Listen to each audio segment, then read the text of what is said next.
Hi all. It's the day after the storm, big storm Bert. Had a lot of headlines, but didn't really hit this area of Suffolk at all.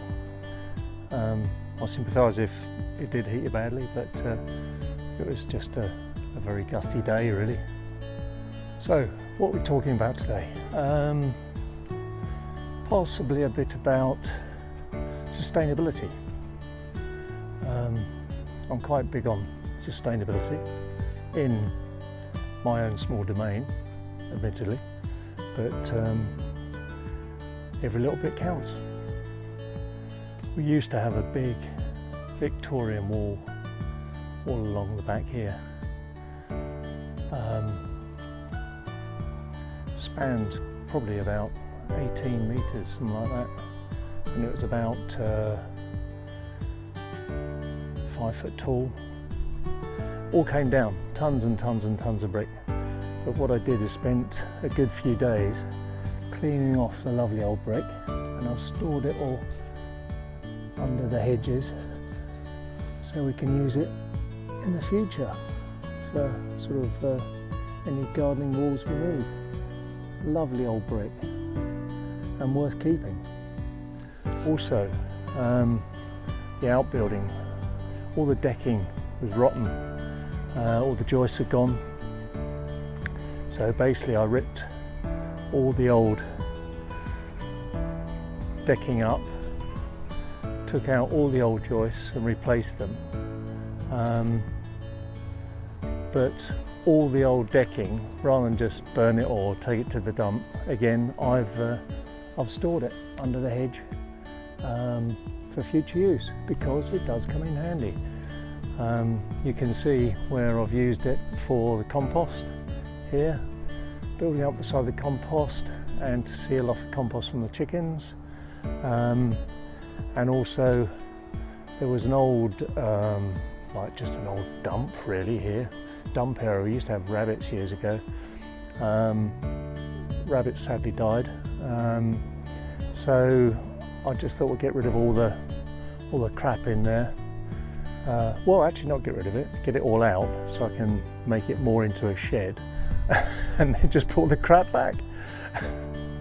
So my main drive with sustainability, my small scale sustainability is just reusing really. Reusing the bricks, as I mentioned, reusing the decking, reusing any spare wood I have. It also goes along with water as well, trying to store water as much as I can. Anglia Water have carved up large swathes of Suffolk, putting in new pipes, which is great. It's a resource we need. But I just can't understand why every new build doesn't have an underground water tank, and it's not promoted more that households should save more water, rainwater, because it's a free resource. It just takes a few tanks and a bit of thought, really.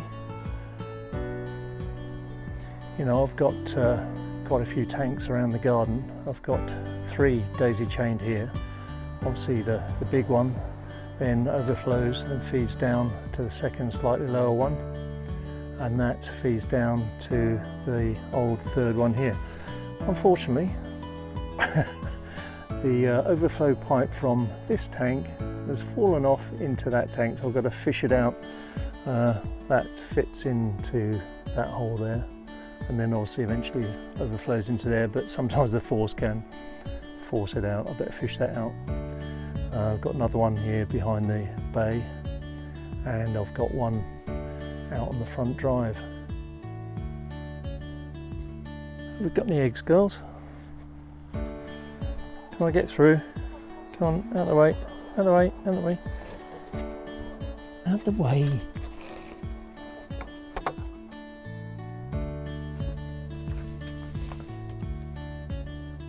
Oh, we've got a few.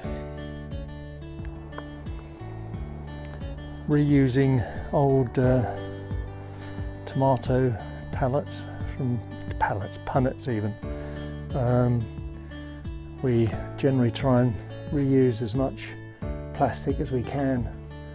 I even use old water bottles, etc., to cut up, as you can see, and they can be used for slug traps, which I use them for, also for protecting sleeves for protecting new shoots. That works against slugs and some other pests. So it can all be used eventually, somehow.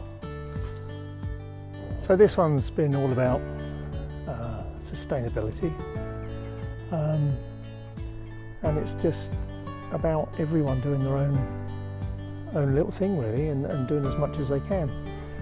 Try and reuse your spare wood, reuse your spare stones and brick, reuse your plastic, reuse your water. That's a big one. Try and reuse as much as you can. See you later.